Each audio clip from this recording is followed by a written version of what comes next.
கட்சிகளும் அவங்களோட ஆதரவு யாருக்குன்னு இப்போதைக்கு கூறிட்டாங்க. சார் கட்சியில் இப்போ ஆதரவு யாருக்கு தெரிவிக்க போகுது? வணக்கம். ஜனாதிபதி கோட்டாபே ராஜபக்ச காலத்தில் நாட்டை முன்னெடுக்க முடியாமல் பல பிரச்சனைகளை எதிர்கொண்ட நேரத்தில் ஜனாதிபதி கோட்டாபே ராஜபக்ச பிரதமராக ரணில் விக்ரமசிங்காவை உள்வாங்குவது தொடர்பான அமைச்சரவை கலந்துரையாடலில் முதலாவதாக நான் வெளிப்படுத்தியிருந்தேன். நாடு எதிர்கொள்ளுகின்ற பொருளாதார பிரச்சனையாக இருக்கலாம், அபிவிருத்தியாக இருக்கலாம், நாளாந்த பிரச்சனையாக இருக்கலாம், அல்லது இனப்பிரச்சனையாக இருக்கலாம், போதவஸ்து பிரச்சனையாக இருக்கலாம், சகல பிரச்சனைகளையும் தீர்க்கக்கூடிய ஒரு சர்வலோக நிவாரணியாக ஜனாதிபதி ரணில் விக்ரமசிங்காவால் தான் செயல்பட முடியும் என்பதை அதில் சொல்லி நான் வரவேற்றிருந்தேன்.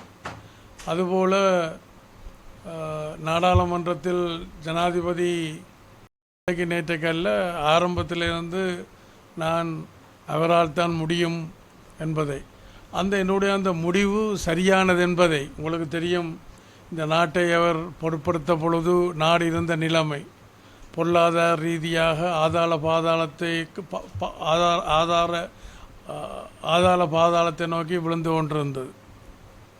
அதாவது அவர் பொருட்படுத்தது ஒரு அபெண்டன் ஒரு பழுதடைந்த செயல்பட முடியாத ஒரு வாகனத்தை தான் அவர் பொருட்படுத்தியிருந்தார். அவர் இந்த பொருட்படுத்த இந்த குறுகிய காலத்திற்குள் அந்த என்ஜினை திருத்தி டயர்களை போட்டு எரிபொருளை விட்டு அந்த வண்டியை ஓட விட்டுருக்கின்றார். ஆனால் அது மாத்திரம் போதாது, இன்னும் அதுக்கு டிங்கர் வேலை செய்ய வேண்டி இருக்குது, பெயிண்டிங் செய்ய வேண்டி இருக்குது, வயரிங் செய்ய வேண்டி இருக்குது, ஃபைன் டியூன் பண்ண வேண்டி இருக்குது என்ஜினை. அதுக்கப்புறம் எங்களுக்கு ஒரு தரமான வாகனம் கிடைக்கும். அந்த வகையில் இன்னும் அவரோடு நாங்கள் பயணிக்க வேண்டும் என்பதை நான் அண்டையிலிருந்து நாட்டு மக்களை கேட்டுக்கொண்டிருக்கின்றேன். அதேபோல் சார், இப்போ நீங்கள் சொன்ன பட்ஜெட்டில் நாங்கள் எடுத்துக்கலாமா, நீங்கள் சார்பு ரணில் விக்ரமசிங்க ஜனாதிபதி அவர்களுக்கு தான் நீங்கள் கொடுக்க போகிறீங்கன்னு நாங்கள் அதை எடுத்துக்கலாமா அந்த ஸ்டேட்மெண்ட்டை? விடிய ராமாயணம் விடிஞ்ச பிறகு ராமர் சீதைக்கு என்ன முறையன்ற மாதிரி தான் கூட அண்டையிலேருந்து நான் சொல்லி கொண்டிருக்கிறேன். அவருக்கு தான் ஆதரவளிக்க வேணும், அவரை தான் கொண்டு வர வேணும், அவரோடு சேர்ந்து நாங்கள் பயணிக்க வேணும். அது கூடத்தான் நாட்டை இந்த இதில் வீழ்ச்சியிலேருந்து எழுச்சியை நோக்கி கொண்டு போக முடியும். இபிடிபி கட்சி உங்களோட இந்த எல்லா முடிவுகளுக்கும் கட்சி அப்படி உங்களோட இருக்கிறதா? அதே போல் நாங்கள் பார்க்குறோம், விக்னேஸ்வரன் சொல்லியிருந்தார், விக்னேஸ்வரர் பாராளுமன்ற உறுப்பினர் சொல்லியிருந்தார், தமிழ் பேசும் ஒரு நபரை நாங்கள் ஜனாதிபதி தேர்தலுக்கு புதிய வேட்பாளராக போட வேண்டும். அதை பற்றி நீங்கள் என்ன நினைக்கிறீங்க? அது அவைகளுடைய கருத்து. இருந்தாலும் என்னுடைய பார்வையில் அது ஒரு சுயலாப அரசியல். இன்றைக்கு இருக்கக்கூடிய நிலைமைகள், இன்றைக்கு இருக்கக்கூடிய பிரச்சனைகள் என்பது இல்லை, அதுக்கான அணுகுமுறைகள் என்பது கடந்த காலத்திலேருந்து வேறுபட்டது. அப்போ நாங்கள் புதிய முறையில் அதை அணுக வேணும். அதாவது இப்போ 74ஆம் ஆண்டுக்கு முதலும் 74ஆம் ஆண்டுக்கு பிறகும் இன்று வரை தேர்தல்கள் நடக்க இருக்கின்ற பொழுது இந்த தமிழ் தரப்பினர், தமிழ் கட்சிகள் என்ன சொல்லுவார்கள்? நாங்கள் ஐக்கியப்பட வேணும், வெளி உலகுக்கு எங்களுடைய ஐக்கியத்தை காட்ட வேண்டும், தென்னிலங்கைக்கு எங்களுடைய ஐக்கியத்தை காட்ட வேண்டும் என்று சொல்லி 74க்கு முதலும் 74ஆம் ஆண்டுக்கு பிறகும் அதான் சொல்லி வந்தார்கள். என்ன நடந்தது? இழப்புகளை, அழிவுகளை, துன்பங்களை, துயரங்களை, இடம்பெயர்வுகளை தவிர நாங்கள் வேறு ஒன்றையும் சந்திக்கையில் என்று அது முழுக்க அவருடைய சுயலாப அரசியல். நான் அதிலேருந்து விடுபட்டு வர வேணும். எங்களோட மக்களுடைய அரசியல் தீர்வு எதாக இருக்க முடியும், எது சிறந்த ஆரம்பமாக இருக்க முடியும் என்று நீண்ட காலமாக நீண்ட காலமாக சொல்லி கொண்டு வார். இலங்கை இந்திய ஒப்பந்தத்தில் ஏற்படுத்தப்பட்ட இந்த 13வது திருத்தச் சட்டம் இந்த மாகாண சபை முறைமைக்கூடாகத்தான் நாங்கள் அதை முன்னெடுக்க முடியும் என்று அண்டையிலேருந்து நான் சொல்லி வந்தேன்.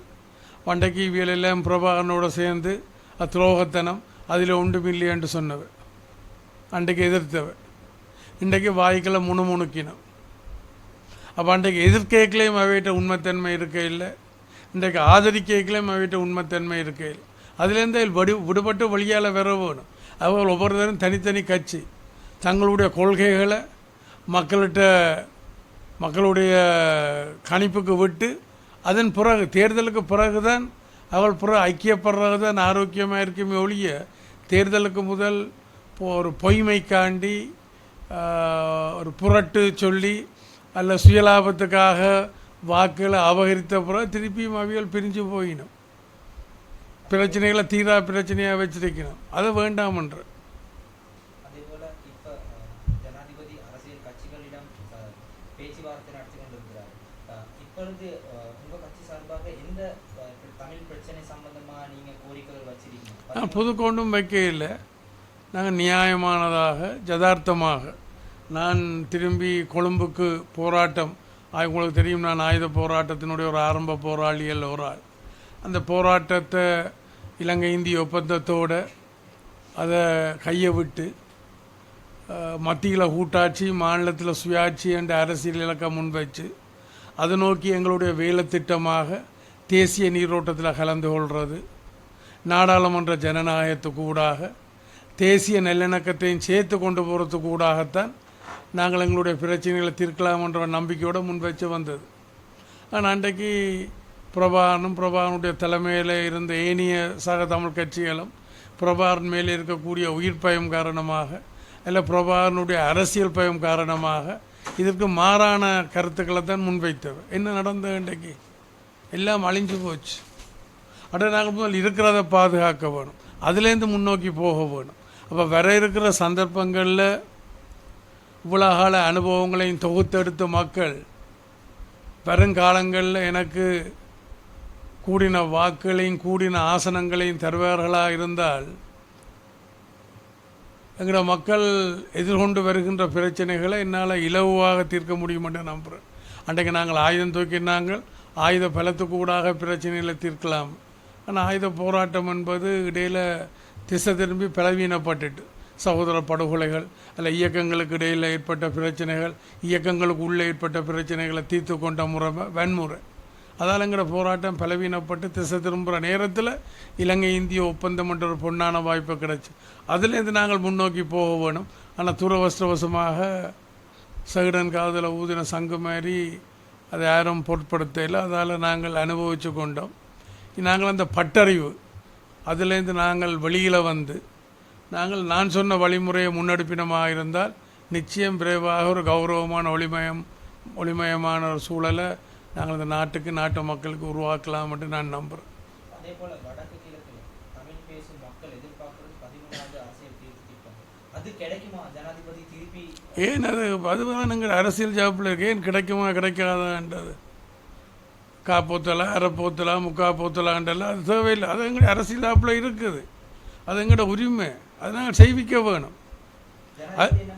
அவர் அதில் பிரச்சனை இல்லை. நாங்கள்லாம் அதாவது என்னென்னா இலங்கை இந்திய ஒப்பந்தத்துக்கு முதல் தென்னிலங்கை அரசுகள் ஒரு இனவாத அரசுகளைத்தான் செயல்பட்டு ஒரு பாரபட்சமாக. ஆனால் இலங்கை இந்திய ஒப்பந்தத்துக்கு பிறகு குணாம்ச ரீதியான மாற்றம் ஏற்பட்டிருக்கு. ஆனால் துரவஸ்திரவசமாக தமிழருடைய தரப்பில் அதை சரியாக கையாளாததான் இந்த நிலைமையில காரணம்ன்றதான் நான் அண்டையிலேருந்து சொல்லி வரேன். இப்போ மக்கள் அதை உணர்ந்து வரதாக நான் நினைக்கிறேன்.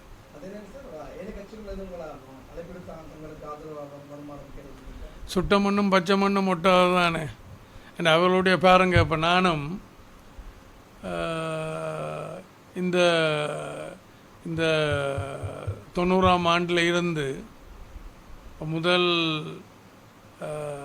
90ஆம் ஆண்டில் இருந்து பிரபாகரனோடு ஏற்பட்ட பிரச்சனைகள் உங்களுக்கு தெரியும். எத்தனையோ தடவை என்ன கொல்ல முற்பட்டது. ஏனென்றால் என்னுடைய அந்த அரசியல் நிலப்பாடு அல்ல மாற்று கருத்து மாற்று கொள்கைகள் மக்களை எண்ணோக்கி